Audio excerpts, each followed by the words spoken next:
Fala pessoal, estamos aqui começando a segunda temporada aí do Papo Acidental, canal aí de entrevistas do YouTube. E hoje contamos aqui com a ilustre presença do professor Paulo Velasco. Muito obrigado pela presença, Paulo. Prazer, O Eduardo. Paulo, muito bem-vindo. Estamos estreando, e vamos estrear com você a segunda temporada. E o Paulo ele é doutor em Ciência Política pela UERJ, possui mestrado em Relações Internacionais pela PUC-Rio, é graduado em Direito pela UERJ, é professor de Relações Internacionais da UERJ, de MBA de Relações Internacionais da FGV e do curso CLIO, que é o principal curso de preparação para diplomata. E currículo invejável, hein? Muito bom o currículo. Muito bom. E Nada, é um pouquinho de experiência, né, Eduardo? muito bom, muita história para contar. E, Paulo, uma das propostas aqui do canal é a gente é, focar um pouco nos fundamentos assim, do conhecimento, estimular o pessoal a ler, se informar sobre os assuntos, né? Então, vamos começar aqui um nível bem iniciante, a pergunta básica, né? O que são relações internacionais? Então, como área de conhecimento, Eduardo, é algo muito recente, né? O primeiro curso de Relações Internacionais surgiu no pós-Primeira Guerra, né, no país de Gales, em Aberystwyth, quer dizer, é uma área de conhecimento que tem um século apenas, né? Se você compara com outras como História, Geografia, Direito, Medicina, Filosofia, enfim, é muito nova realmente. Claro que tem um vínculo quase que umbilical com a ciência política, né? Então é uma área de conhecimento dentro da ciência política, mas o foco não está na vida política dentro de algum Estado, e sim nas relações entre os Estados e outros atores internacionais, né? Então, eu acho que é uma área de estudo que busca entender e explicar, né, as apostas, estratégias que os Estados desenvolvem, como evolui a relação entre eles, né, tocando em temas muito sensíveis, né, como, por exemplo, questão de paz e guerra, cooperação e conflito, né, o que estimula um Estado a cooperar com outro, né, o que pode evitar uma guerra, o que causa as guerras, mas também, cada vez mais, é uma área que tem incorporado outros atores internacionais para além dos Estados, né? Então, reconhecer o papel, por exemplo, de organizações internacionais, organizações não governamentais, né, como as empresas transnacionais também impactam, né, na vida internacional. Então, é uma área em que a gente acaba trabalhando, né, com muitas frentes e dimensões, mas basicamente é olhar para fora dos estados e ver, né, como essa dinâmica, né, esse cenário internacional, ele se dá, e tentar reconhecer quais são as variáveis que contribuem para maior ou menor estabilidade nesse cenário internacional. Muito interessante. Acho que a gente pensa muito assim na relação, eu pelo menos, né, sempre penso com os líderes das nações conversando, né? Mas pelo que você falou, tem cada vez mais agentes, né?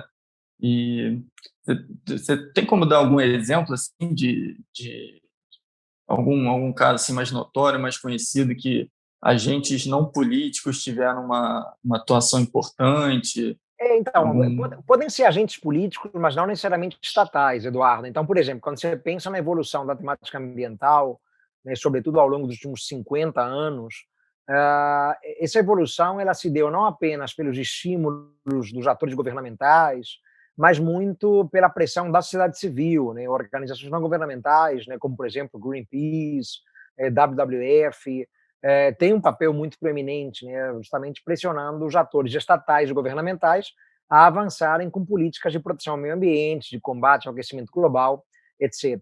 Na área dos direitos humanos, talvez seja ainda mais emblemático o papel, por exemplo, de organizações não governamentais como a Anistia Internacional, né, a Human Rights Watch, né, só para pegar algumas organizações internacionais de grande impacto e visibilidade, né?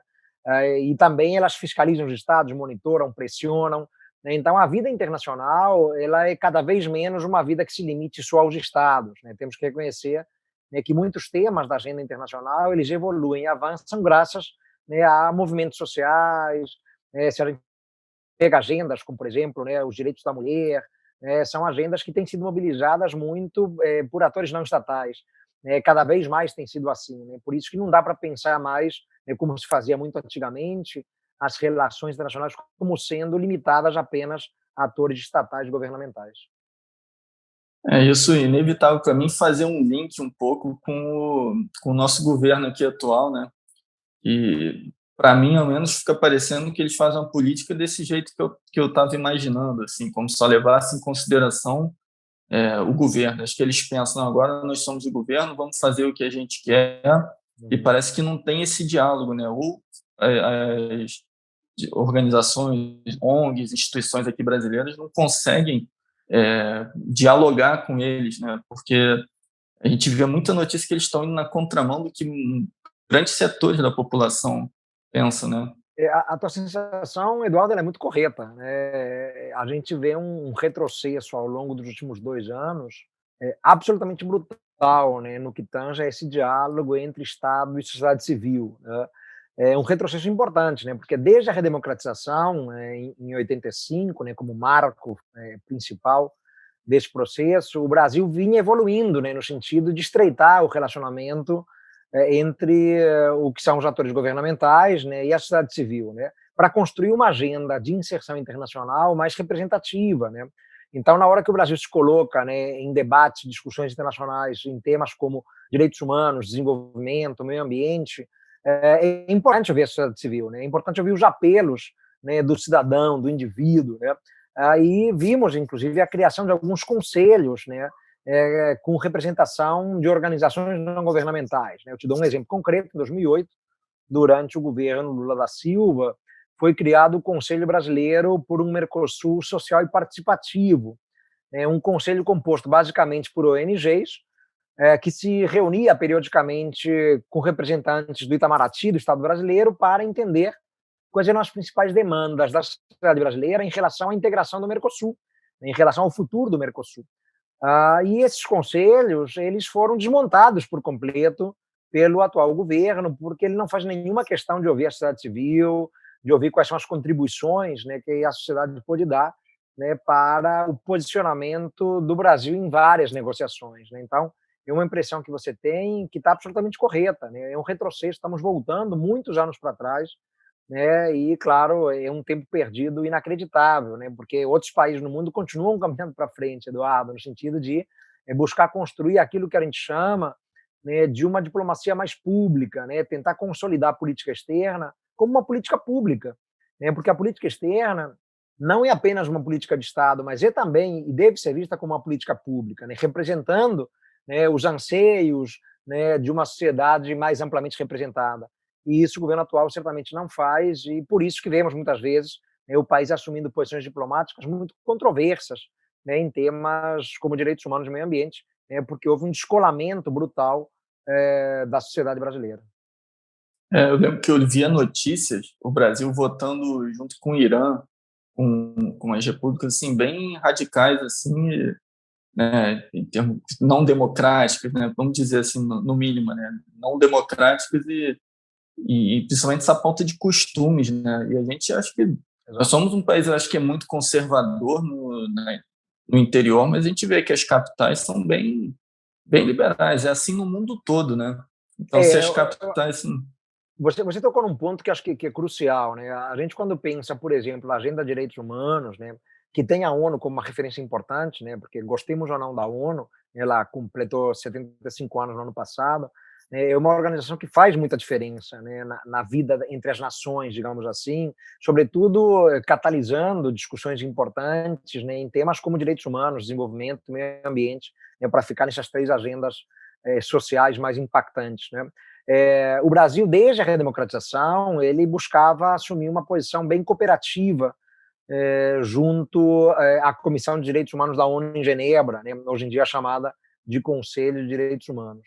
E de 2 anos para cá, vemos o Brasil se aliando a estados, por exemplo, árabes, né, ou de posições muito conservadoras em matéria de direitos humanos, assumindo, né, um conservadorismo que não é a nossa tradição dos últimos 30 anos, né? O Brasil era um dos expoentes, por exemplo, nas questões relativas à orientação sexual, identidade de gênero, né? O retrocesso é brutal, né? Porque decidimos abraçar, né, a causa da família, mas uma noção de família muito conservadora, muito careta, né? Decidimos não querer nem ouvir falar em questões ligadas, por exemplo, a direitos sexuais e reprodutivos, né, da mulher, né, por entender que isso significa patrocinar o aborto, né? Então, o governo em curso, né, ele acaba indo muito na contramão daquilo que o Brasil vinha tentando construir, né, sobretudo desde a redemocratização em muitos temas e agendas, né?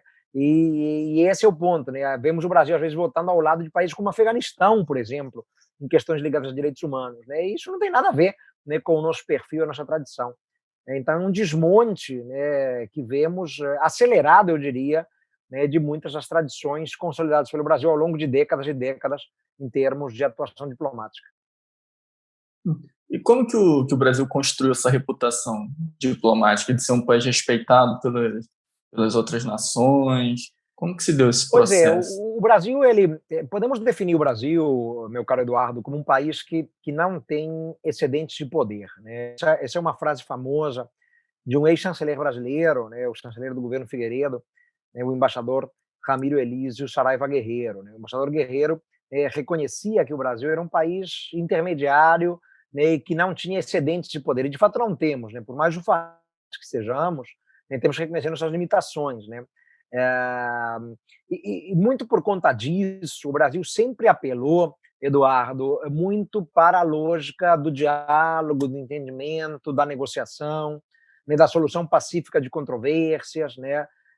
Existem uma série de princípios consagrados na nossa Constituição, né, no artigo 4º da Constituição Federal Brasileira, né, que são os princípios que regem nossas relações internacionais. Né? E lá estão, por exemplo, a prevalência dos direitos humanos, a solução pacífica de controvérsias, né, o apreço pela paz, o repúdio ao terrorismo, enfim, só para citar alguns princípios.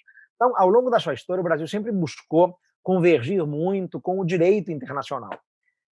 E esse foi o principal fator de legitimação para o Brasil. Né? O Brasil se legitimou, né, internacionalmente e ganhou credibilidade a partir do momento em que mostrava na comunidade das nações, né, uma convergência muito robusta com os princípios gerais do direito internacional, né, com os tratados, com os pactos, com as convenções, né?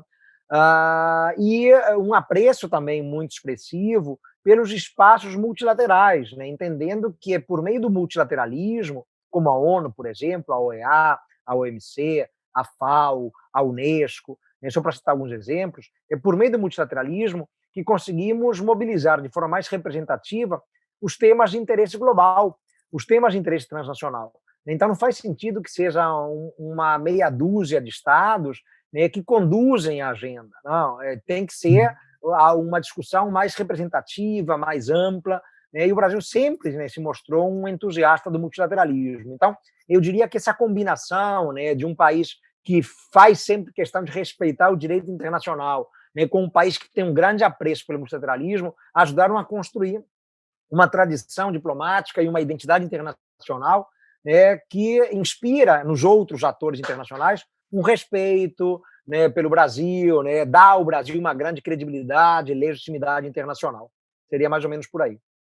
Ah, entendi. E eu, assim, eu vejo a história do Brasil, minha ignorância aqui, na minha humildade aqui, eu não vejo grandes líderes assim. Eu fico pensando se essa diplomacia, essa construção toda, se deveu mais à atuação dos diplomatas em si do que dos líderes, né? Porque, não sei, talvez a gente tenha tido 4, 5 grandes líderes, assim, presidentes, né? Não sei se eu estou falando besteira, Não, me não, eu acho que é desculpa. por aí, sim. Eu acho que não é besteira nenhuma, não, Eduardo. Eu acho que essa imagem internacional do Brasil, diferentemente de outros países, ela foi muito mais construída, né, pelo trabalho de formiguinha, né, dos nossos diplomatas, né, e do nosso Itamaraty, do que propriamente pelas nossas lideranças, né, que, via de regra, não se interessaram muito pela temática internacional, salvo raras e honrosas exceções, eu diria. Né?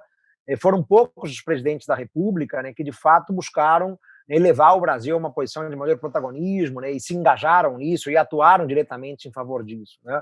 A diplomacia presidencial, como se chama, é um fenômeno recente na política brasileira, né, vem aí do final dos anos 80 para cá, né, e poderíamos pensar talvez dois grandes nomes que atuaram, né, de maneira muito destacada em termos de diplomacia presidencial, que foram o Fernando Henrique Cardoso e o Lula da Silva, né, que vieram em sequência, curiosamente, e isso coincide com os 16 anos em que o Brasil ganhou maior protagonismo e visibilidade internacional.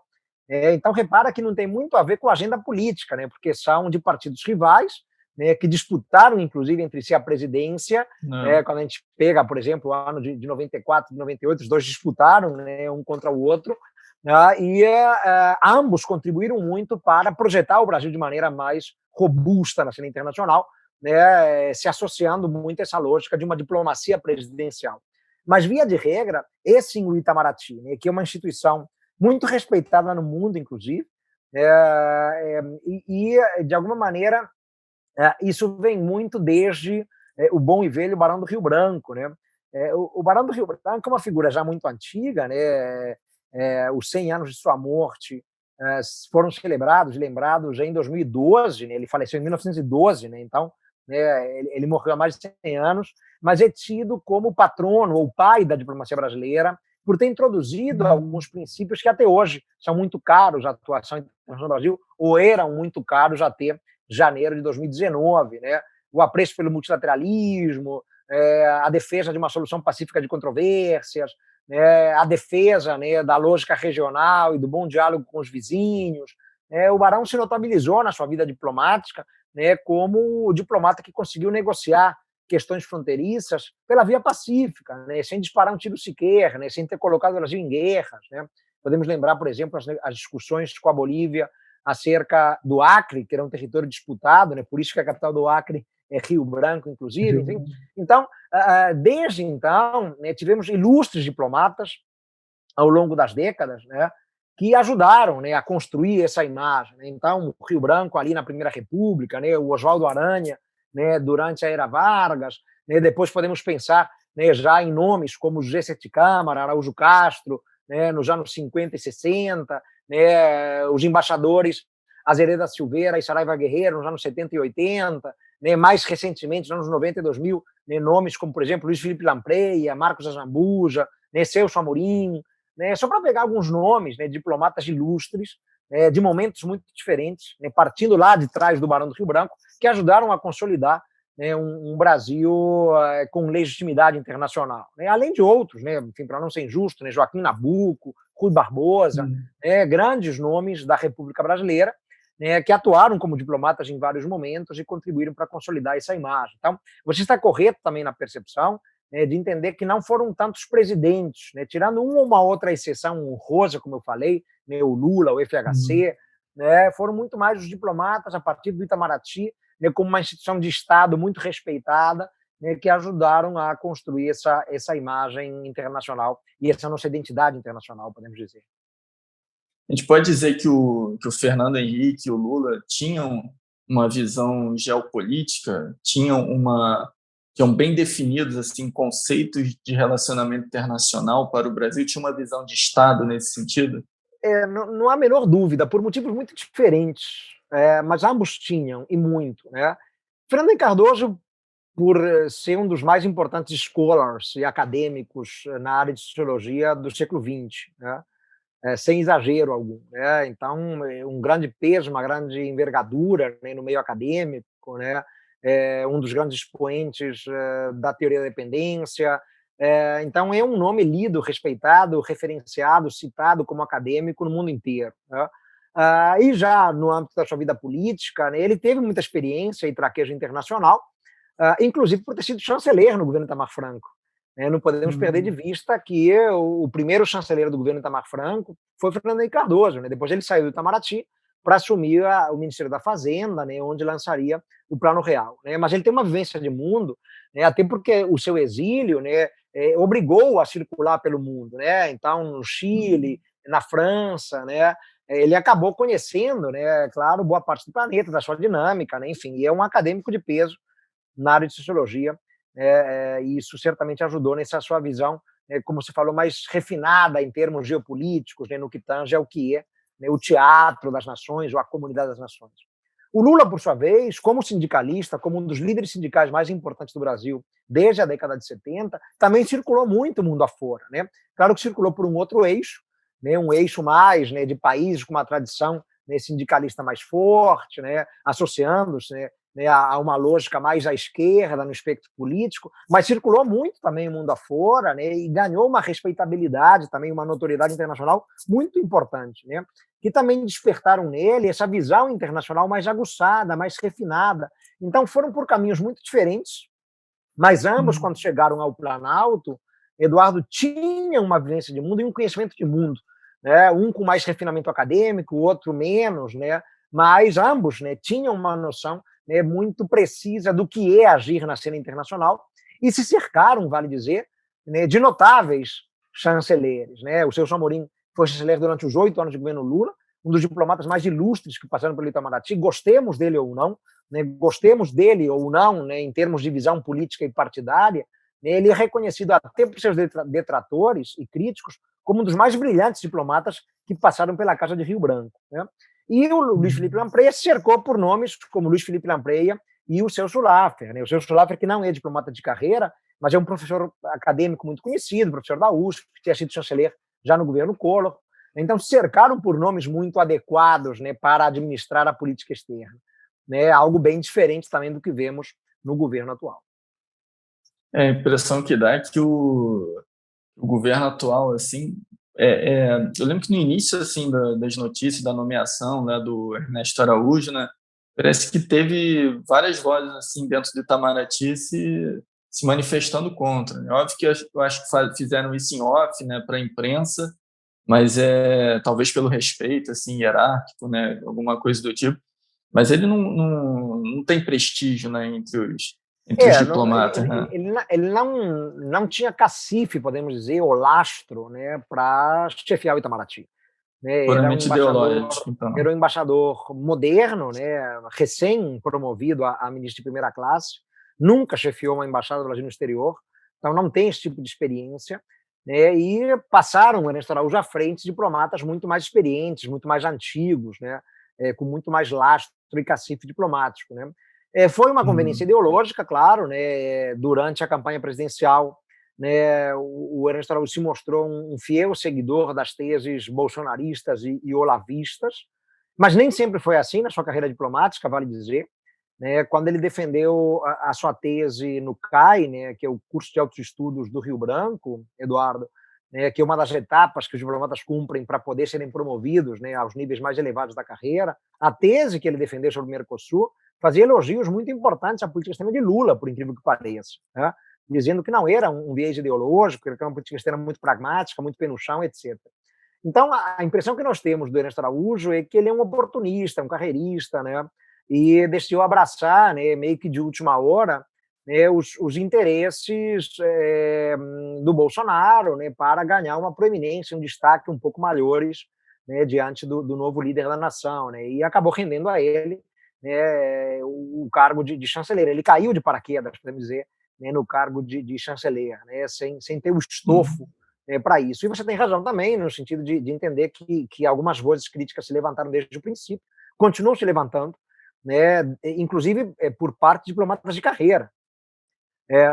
Claro, não são vozes que apareçam tão explicitamente, né, porque a carreira diplomática ela é muito hierarquizada, né, nesse ponto ela se parece muito com a carreira militar, né, então é difícil vermos um diplomata da ativa, né, podendo explicitamente se manifestar contra o chefe supremo do Itamaraty, que é o ministro de Exteriores, mas vemos sim críticas à boca pequena, né, em grupos variados e, né, quando olhamos para os embaixadores aposentados, né, e independentemente de linha política, né, pode ser à direita ou à esquerda, eles meio que em uníssono, né, enxergam o atual chanceler como uma pessoa inepta, né, para o exercício do cargo, né? Sendo bem franco, Eduardo, é por aí, né? Ele não tem preparo, né? E deixa-se levar, né, por motivações ideológicas que muito constrangem o Brasil e que vão na contramão da nossa tradição diplomática. Isso daí a gente fica até na dúvida, né? Poxa, será que o cara, que ele é tão ruim mesmo? Será que ou será que a imprensa pega no pé, né? Mas aí você vê você vai lá, acessa a comunicação dele, as coisas que ele fala, você vê que parece que não tem uma visão geopolítica, porque um país como o nosso, como você citou antes, né, professor, que não tem esse excedente de poder, somos um país que acho que não quero ofender o Exército, mas eu acho que o nosso Exército não deve ter condição de defender a gente contra as potências, né? Então a gente tem que ter estratégia, sagacidade. A gente tem ali representando um ministro que parece que não constrói pontes, né? Não vejo acordos comerciais, eu não lembro de ter. Não, acordos até acontecem, mas não por mérito dele, né? Nós tivemos em 2019 um acordo importante, Mercosul e União Europeia, mas que não entrou em vigor, não foi sequer assinado, né? O acordo foi concluído em 2019, mas não foi assinado, muito menos ratificado, não está em vigor. Né? Isso que você falou das pontes é interessante, né? Vou citar um outro embaixador ilustre, o embaixador Roberto Abdenur, né? Foi nosso embaixador na ONU, foi nosso embaixador nos Estados Unidos, em Washington. Então, um nome de peso, de envergadura. Né? O Roberto Abdenur ele cunhou a frase, né, o Brasil é um articulador de consensos. Essa é uma frase que ficou muito marcada, né? O Brasil é um articulador de consensos. É o país dedicado a construir pontes, né? É o país que opta pelo diálogo, pelo entendimento, né? Pela diplomacia, como o Barão nos ensinou a fazer, exatamente por não termos outro caminho, né? Não temos excedentes de poder, então, né? Não pode ser pela via da guerra que o Brasil vai conseguir seus objetivos. Né? Então, é uma necessidade, é algo imperativo para nós investir nisso. Né? Então, o Brasil se afirmou ao longo das décadas como um notável articulador de consensos. E o que temos visto nos últimos 2 anos é o Brasil queimando pontes, assintosamente queimando pontes, né? E optando, né, por um alinhamento ideológico estúpido, tacanho, mesquinho. Né? Podemos adjetivá-lo de várias maneiras, Eduardo. Né? Ao governo Trump, por exemplo, né, que felizmente não está mais na Casa Branca, mas foi um alinhamento brutal, ideológico, injustificável dos Estados Unidos, né, que acabou fechando algumas oportunidades para o Brasil, né, porque o Brasil já, pelo menos, né, desde a década de 70, ele se deixa guiar e orientar por uma postura mais autonomista na cena internacional, né, sem alinhamentos automáticos. Né. Então, isso rompeu uma tradição já bastante consolidada. Né. Por que, né, colar, né, automaticamente nos Estados Unidos? Por que repetir, né, as posturas indefensáveis do governo Donald Trump? Né? Por que emular o comportamento norte-americano, né, quando somos atores muito diferentes? Né? Eles têm brutais excedentes de poder, nós não. Né? O nosso caminho não poderia jamais ser o mesmo, né? Muito menos fechar portas de oportunidades. Né? Vimos, de maneira injustificável também, integrantes do governo, né, fazendo críticas sem qualquer fundamentação, né, demonstrando um absoluto menosprezo pela China, por exemplo, né, que é o maior parceiro comercial do Brasil desde 2009, né, um dos grandes investidores no Brasil. Né. Qual é a justificativa para isso? Qual é a razão? Qual é o pragmatismo, né, em menosprezar, né, em criticar a China, né, na comunidade internacional, né, em um contexto ainda mais tão delicado como o da pandemia? Né, a China é grande produtora, exportadora de insumos médicos, né, etc. Então não faz sentido nenhum. Né? O Brasil, também outro princípio diplomático, Eduardo, se notabilizou por consagrar o chamado universalismo, né? Ou seja, inserir-se de maneira plural, diversificada, né? Se relacionar com democracias, com ditaduras, com países liberais, não liberais, capitalistas, socialistas. Né? Desde a década de 70, pelo menos, essa é a nossa orientação, uma orientação universalista, é dialogar com todo mundo. O Brasil tem embaixada em Seul e tem em Pyongyang também. Né? O Brasil se relaciona bem com Israel e com a Palestina. Não temos por que escolher um lado, né, em detrimento, em prejuízo dos outros, né, parceiros possíveis. Né? Então, a visão que tem predominado no Itamaraty nos últimos 2 anos é uma visão muito míope, eu diria, né, da cena internacional. Né? E causa um dano ao país. Né? Paulo, professor, mudando um pouquinho de assunto, você tem aparecido muito na Globo News, né, em canais na CBN, na rádio, né, participa das entrevistas. Fala um pouquinho como é que é isso, assim, você está falando para o público ali esse desafio de não deixar transparecer opiniões políticas, tentar ser um analista imparcial, né? Eu até brinquei com você em off, né? Pô, vou tentar arrancar uma posição aí sua. As posições acabam transparecendo, mas a gente tenta evitar ao máximo, né? Eu acho que o papel de colaborador com a imprensa, né, enfim, eu tenho um enorme orgulho disso, e já são muitos anos, né, são 10 anos, né, colaborando ativamente, né, com a Globo News e com várias redes de televisão, de rádio. Né, então é uma década inteira já de colaboração estreita, e acho que isso é uma grande responsabilidade, na verdade, Eduardo, né, porque nós nós temos que comentar questões internacionais que não são simples, não são triviais, em poucos minutos, né? Porque na televisão, né, 6, 7, 8 minutos é uma eternidade, né? Então são poucos É minutos que verdade. temos, via de regra, né, para comentar assuntos muito complexos e tornar esses comentários acessíveis ao público em geral, né? E ainda por cima, sem deixar se contaminar por um viés ideológico ou político partidário, né? Então, tentar fazer uma análise o mais isenta possível. Nunca será isenta de todo, né? Mas o mais isenta possível, né? Tentar analisar de maneira, né, mais direta ali o que está acontecendo, né? O porquê de determinada posição, né? O porquê de determinado movimento de um estado e de outro, né? Ou do Brasil mesmo, né? Então não é uma tarefa das mais simples, não, né?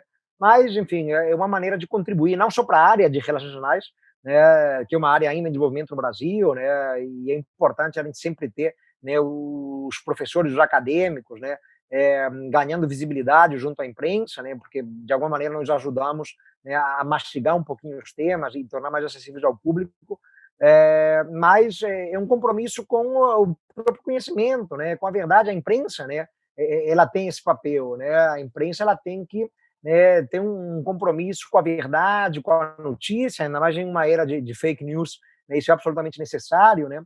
E acho que o comentarista e o analista internacional, né, o colaborador com a imprensa, ele tem essa responsabilidade, né, de fazer uma análise imparcial, o mais isenta possível, né, do que está acontecendo e tornar isso acessível ao público. É, pô, muito bom, professor. É, acho que já deu um tempinho, o Zoom aqui já está querendo dar tchau. Então, agradecer muito aí você pela participação, por você dedicar seu tempo a participar. E sucesso, muito obrigado e vamos torcer para melhorar a coisa aí no Ministério das Relações Exteriores. Eduardo, um prazer enorme, muito sucesso ao canal, ao Papo Ocidental, né? Foi uma delícia conversar com você, perguntas muito bem colocadas, né? É sempre bom poder expor um pouquinho aí do nosso trabalho e tentar dissecar um pouquinho essa confusa realidade internacional. Até a próxima oportunidade, Eduardo. Valeu, obrigadão.